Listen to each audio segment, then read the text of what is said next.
Hello and welcome to the Inwits. However, this time around it is just the Inwit, myself, Rob, or Robin. I am not with Jack today. In this crazy world, it's been pretty hard to organise a time to catch up, and with restrictions and lockdowns, and I now have a baby, hence this little penguin here.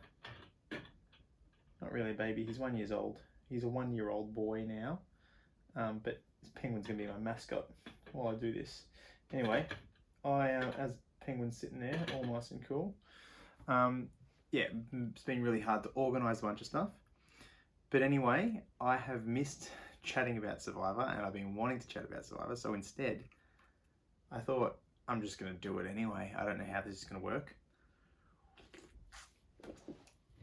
I might just talk about what I'm thinking of the season so far. I'm only going to talk about Brains vs Brawn, Australian Survivor. I won't touch on South African Survivor, even though that's a really good season at the moment. But we'll talk about Brains vs Brawn and the season so far.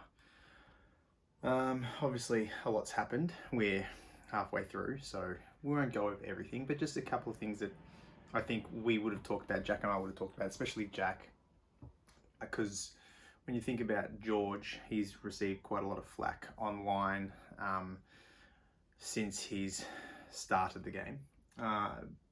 But it's something Jack has mentioned quite often, that what he would really like about George is George has taken a risk. It's a 48-day game, you know, so early days he made some moves and he made some big mistakes and he survived those mistakes. And by surviving those mistakes, it means hopefully, and in turn he should learn going forward. And by the time Merge comes around, where it does become that more of an individual game, he has made the mistakes early to mean he shouldn't make those same mistakes later, which will cost him his game. Look, he's not flawless by a long stretch, but he's still in and he's still on the right side of the numbers. Even if he probably doesn't have the trust. I mean, we only see so much. We see a lot more than any other survivor. But with that in mind, he's still in an okay shape, because at the end of the day, he might have riled some people the wrong way, and might be worth taking to the end as well. So everyone else's would be umming and ahhing that concept when you're dealing with George. Do we talk about the double idol blindside? Simon going out with 2 idols. I don't think we need to. I mean, a lot of people are like, well, it's crazy, why don't you play it?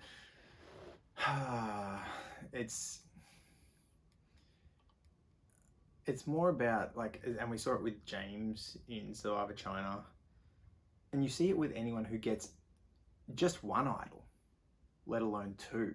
When you get a single idol, you start to get this confidence, and then it's like, well, now I've got this, I can start making a move. And I think Hayley might have done that as well when she'd found that idol in front of everybody else. She's like, well, I've got this now, I'm going to make a big move without using my idol, but I still will make the move. It gave her a bit of confidence to take a chance. And you often see that with a single idol. And when you see 2 idols, when someone gets 2 idols, they just feel godlike. I mean, the golden god has coined himself that because of the 2 idols. You feel indestructible. Who's going to vote you out? And if you do, you've got 1, you've still got a spare 1. The problem you have with someone like Simon is, and who I will lead into, Emmett, because they're very similar players here. Simon had his idea and he thought he was safe with his group, and he decided to tell people about 2 idols. I don't know, after watching this show for 20 something years, and even though in the early days there was no hidden immunity idols, when they started to come into the game, and people still to this day decide it's a good idea to tell someone, blows my mind. And then if you tell someone you've got 1, you put a target on yourself. If you tell someone you've got 2, massive target. So that was an easy blindside. The one thing I have about that is Hayley. Hayley started to play some really good Survivor from what we're seeing. She's playing some really good Survivor. However, this was a big mistake, and that has caused her to be voted out. Luckily, she's back in. But this moment here is the key reason why she is now copped so much heat. Yeah, you want to get rid of the person with 2 idols, but if you're going to throw someone else under the bus who came to you, if you're going to take control of a move, you really need to take control of a move. And what she should have done, and I think it would have been absolutely genius, is for her to take on that role and give word to Simon that Dani's trying to flip last minute, make him flush an idol, and then have your 3 votes. You didn't, look, 3 votes was safety, but she didn't need to put the 3rd vote down. 2 votes would have been enough for Dani to go, oh, the 2, Cara and George, they voted for those. Those votes are mute. But that 3rd vote, if you're going to cast the 3rd vote, if you're going to put a spotlight on yourself, you've got to make sure you go for the kill. If you take a shot and you miss, and not that she missed, she wasn't aiming for it, it was more of a safety. That safety element now means she becomes such a target. And you saw instantaneously, Dani started to go, Hayley is super smart, she's really playing hard, she's a threat, got to watch out for her. And she's coming for me. And if she's coming for me, I got to get her before she gets me. The ideal play there would have easily been get rid of Dani, get Simon to flush 1 idol, and then come after him the next episode. The next episode, you get merge. And in this case, Emmett starts to push Brawn strong, Brawn strong, Brawn strong. But if Emmett is now playing with a Simon, you have 2 very strong challenge beasts. It's going to be pretty easy to knock one of them out because they can't both win. More often than not, aside from the 3 winning tribals, the people who won the 3 immunities that were given up, more often than not, one of them is going to win, the other one won't. So you have time to get rid of one of them. So that was a misstep, and now it's caused her game to be put on the back pedal. However, coming back in where she is now, still being completely abandoned by her own alliance, there is a big chance that the movings of the game have now progressed beyond Hayley, and it gives Hayley room to move. It gives her opportunities, and it gives her, even though she'll have a threat and a target on her back, it gives her, like, and she's still, I still really want her to win. She's definitely my winner pick at the moment. It just gives her an opportunity to find some flow and some movement, because things are now progressing. Because you can't just keep going for the one person. You see those people and they're being eliminated so much that they wanted to get this person, they wanted to get back that person, and they focus. I mean, Shannon was so focused on getting rid of Simon, cost her game. And this is now where we see Emmett. Emmett has won 3 immunities in a row, which means out of everyone on that island, or on that, it's not an island, well, it is an island, Australia is an island, out of everyone on that merged tribe now, Emmett has the highest threat rate. His threat-ometer, if you measure it in some sort of meter, would be through the roof, and you need to get rid of him the moment he doesn't win one. And we see it so many times, and I love challenge beasts. For those 3 fans Jack and I have, I love a challenge beast. An Aussie, a Joe, a Malcolm, they're some of my favorite players. Even though the strategic, aside from Malcolm, the strategic side falls flat, I just love someone who could back up a challenge one after the other and win so much on a depleted body, lack of sleep, lack of energy, and just, I love that. That's where you find Emmett. And when those people, as Survivor history has shown, when those people who win up challenge after challenge after challenge, what's to say they won't go all the way? And Emmett has said that. I think as soon as Merge came, he said, now I'm going to win my plan is to win all the immunity challenges. I mean, great in theory, but really hard to do, because you're not going to be able to do the same thing all the time. And we just saw that with Redemption Rock, Baden and Hayley. That challenge was way set up for Hayley to win. Not that it was set up for her to win. I see a lot of talk on that about how set up Survivor is and how convenient things are. And I must admit, when George first found that idol, very conveniently how he saw that. Worst acting I've ever seen. But we don't know how the edit is going. We don't know if he found it just as they missed the shot and they had to refilm it. And I've read a couple of things that because people bet money on Survivor, they can't really rig who stays in and who doesn't. And I'd like to, as someone who is dying to play this game, I would hope that they don't rig it like that. So when you have, oh God, I've lost my train of thought. Why am I talking about rigging Survivor? The challenges. So when you have a challenge, you're not going to, like, way is meant to be really, or we've seen really strong puzzles. If you get a pure puzzle, individual immunity challenge, Emmett might not win. So to rely on that as a strategy isn't really good. And what he's done to follow up with that is, I'm going to win this, and it's going Brawn strong. I'm going to take all the Brawn there. We're going to pick off the brain one by one. This sole focus in what I think Emmett should do, being the brawniest of brawns going forward, and obviously he either does or he doesn't, or he probably goes home next episode from what we see in the edit anyway, is if I was Emmett, I would be siding up with the brainiest brain, which in my eyes is Hayley.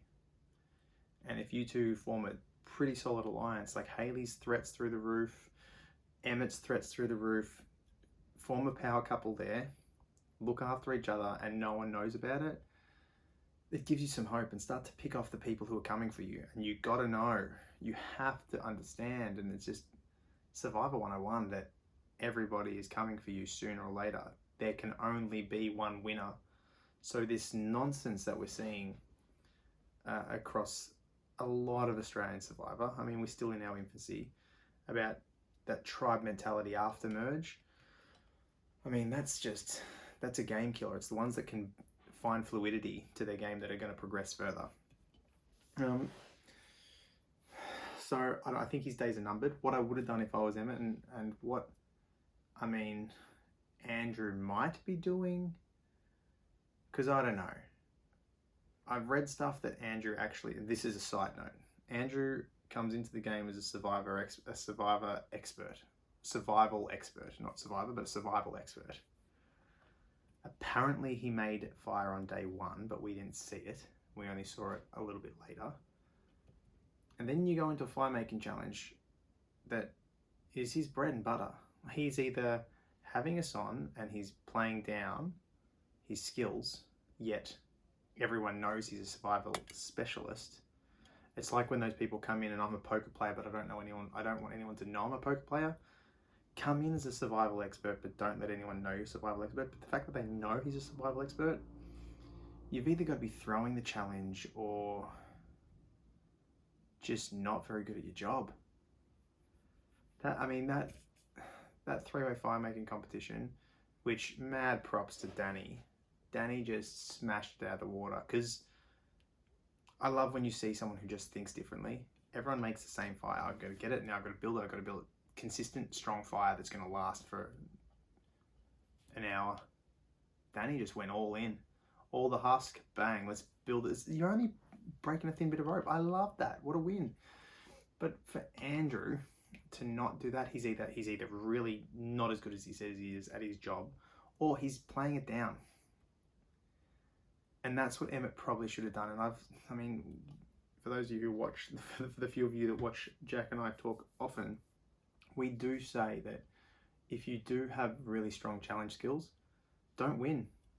If you're confident in your alliance, if you're comfortable in your alliance, and you have breathing space, you don't need to win every challenge. What you do is you lose the first five, first three to first five, however many, like again, depending on the season, however, and which country you're in, however many immunities there might be, lose the first half of them. Play the game, play the social game, and then start winning at the end when your threat's going to go up. Because if you start that threat early, you're going to go out early. You're going to burn bright and be gone. But Emmett should have slowed things down, and that's going to most likely cost him long term in merge in the later end of the game. He might not make it. He might be second jury member, third, fourth jury member. Still a lot of players to go. Then we got George. George is doing an okay job for George. You know, this double agent stuff, not a bad move. I don't think anyone bought his last tribal with Hayley. It's just better the devil you know. George is an easy get rid of, or he's someone you can take to the end. Hayley is a much stronger player, and you'd be getting rid of Hayley whenever you can. But for George, he's playing hard. He's playing well. It's just the character type that he is. He does fall in the category where some people might want to go up against George at the end because they think he could beat him. And yeah, if his final speech is anything like his speech, just his political speech against Hayley, I mean, he's already lost. We saw that with Sian, who came in and gave a lawyer speech when she was going up to win twice. There's no heart. There's nothing to it. You're just a cardboard robot speaking nonsense. And George kind of falls into that category. So even though he's doing some good, he's trying to play the game, it's kind of irrelevant if he does or doesn't, you know, because you can vote him out whenever you want. And he's, I mean, people have tried, but I find George is an easy vote out.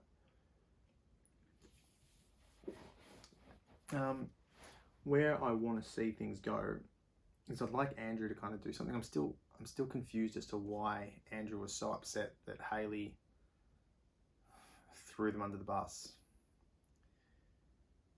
Maybe Hayley could have talked to them about the alliance when she was going to go talk to Dani and Emmett. But it felt really weird that they were so hurt when, logically, if Hayley doesn't do that, Hayley goes home. There's no seeds of doubt. There's no one else. You got no idol. You got nothing. She goes home. So it makes... I would have done the same thing in Hayley's vote. I might have brought some people in the alliance in on it. And I guess that's the key. It looks like she was just trying to save her own ass. But if she's doing it, which she was, but if she's doing it to, I don't know, progress her core alliance, the four of them, further, and explains it to the four of them, that's what she's going to do, then it might work. But she lost all votes. She was the only one. All her alliance just jumped ship. So that's kind of going to be interesting to see what happens. And funnily enough, that I want to go back to that 3 tribal, not the 3 immunity, Dani winning the fire vote. She voted Baden. And that's fine. But I feel like every time, I think this is what Hayley did really well early on. She made her big move, or her first big move, after the first initial twist. And we know Australian Survivor throws a lot of twists at us. And I think that was really good timing to make that move. Wait. Because you don't want to end up in that situation that Phoebe entered in season 1, where she makes this move, but the twist happens. If she made that move after the twist, I mean, season 1, you didn't know what was going to happen. But now, 6 seasons in, we should be aware that Australian Survivor does throw twists. Australian Survivor does throw non-elimination legs. And we've probably got one more now that we've got a medical evac or a medical removal from the game. When 3 people win immunity, and then only one person out of those 3 is allowed to vote, you gotta start to think something's up. To have one person be able to have the power to remove anyone from the game, alarm bells. You know, you gotta go, cool. This isn't going to be a real vote. This has got to be one of our twists, and there's probably going to be one more, and you got to be aware of that. I think you have to plan for that in your strategy going forward. What I'd like to see now is Hayley just get back on her feet. I think she is by far the strongest player. George is irrational and is an easy target. But there's other targets. Emmett's a big target. His physical threat is going to just take over.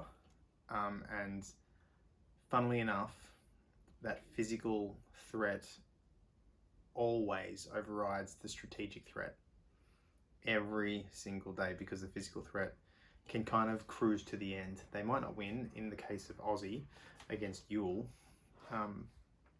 because they've still got to talk the goods.